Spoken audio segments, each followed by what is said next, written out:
speciale elezioni. Interviste e commenti sulle prossime elezioni. Ben ritrovati agli amici di Veneto 1, nuovo spazio di approfondimento per presentare candidati e programmi in vista delle elezioni politiche del prossimo 4 marzo. Nostra ospite in questa occasione Isabella Gianelloni, ben trovata. Ben trovato a lei. Isabella Gianelloni, candidata nel collegio uninominale per il Senato, il collegio Treviso 3, che comprende, la parte centrale della Marca trevigiana, da Vittorio Veneto a Conegliano, il capoluogo, e poi fino a Mogliano, candidata per il Partito Democratico, il centro-sinistra. Innanzitutto, Isabella Gianelloni, questa per lei è il primo impegno politico a livello nazionale, la prima candidatura a livello nazionale. Allora le chiedo un po' di presentarsi e anche di spiegarci le motivazioni che l'hanno spinta ad accettare questa candidatura. Mi presento, lei già ha detto il mio nome e cognome, sono Isabella Gianelloni, ho 56 anni, sono di Conegliano, sono sposata e ho 2 figli ormai abbastanza grandi per essere autonomi.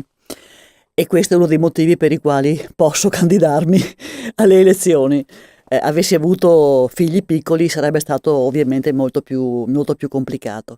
Sono un insegnante, insegno lettere alle scuole medie, sono una storica, mi sono laureata in storia a Ca' Foscari, in storia veneta fra l'altro, e sono una storica che si è occupata molto del territorio, della sinistra Piave soprattutto perché è quello da cui provengo, e della storia delle donne, su cui ho scritto un paio di saggi, uno è anche in pubblicazione, e 2 romanzi che hanno comunque le donne come protagoniste.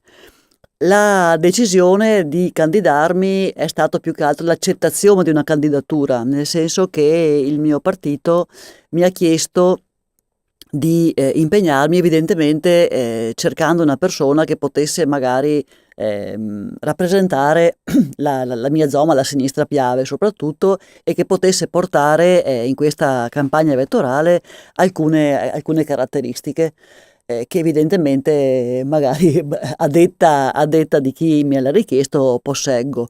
Mi occupo appunto, io sono consigliere comunale a Conegliano di opposizione, sono entrata in consiglio comunale nel 2013, sono stata rieletta lo scorso anno alle ultime elezioni con un buon risultato personale.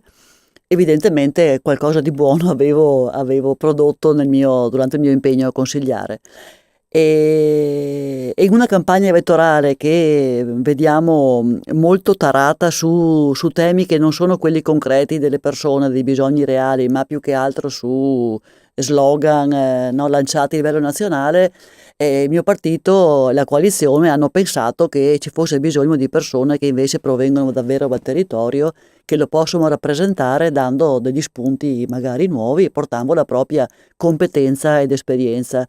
Finisco dicendo solo che il mio slogan, a parte passione e competenza, la competenza si acquisisce col tempo, la passione quella invece deve essere per forza di cose innata, è perché la politica è quella che dà le gambe alle idee. Le idee possono essere tante, ma se non si danno loro delle gambe per camminare, poi le idee servono a poco.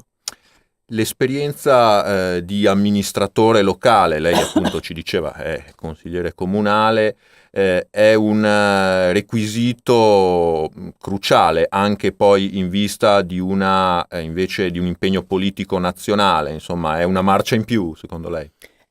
Una marcia in più, sì, ma è sicuramente un presupposto. Chiaro, ci possono essere persone eccezionali che vanno a fare i politici, vanno in Parlamento senza avere magari altre esperienze prima.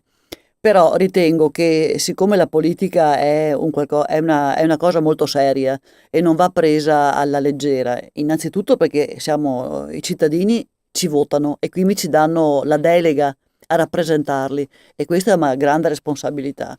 E quindi credo sia importante aver cominciato a conoscere la politica nei suoi tratti essenziali, che sono quelli più vicini ai cittadini. Conoscere, fra l'altro, cominciare a conoscere la macchina amministrativa, quella dei comuni per esempio, è già un primo inizio per cominciare a capire come funziona un meccanismo che non è semplicissimo.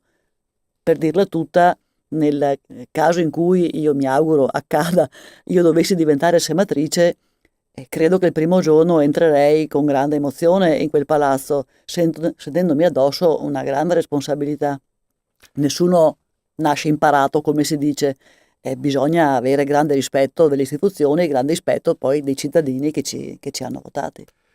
In conclusione, Isabella Gianelloni, lei diceva la politica serve a dare gambe alle idee, un concetto un po' controcorrente in un tempo in cui, come dire, la politica, soprattutto la politica nazionale in cui lei ambisce ad entrare, non gode, per così dire, di buona fama, insomma, c'è disaffezione, se non vera e propria critica verso la politica, soprattutto appunto la politica nazionale. Sì, devo dire che la politica ci ha messo del suo. Tendo a pensare che gli elettori, i cittadini abbiano tendenzialmente ragione, nel senso che le persone ascoltano, pensano, guardano e poi decidono per chi votare e se votare. Il problema grosso è proprio questo. La politica deve fare un grande sforzo per ridare fiducia alle persone. La cosa più grave di questo periodo proprio è la disaffezione.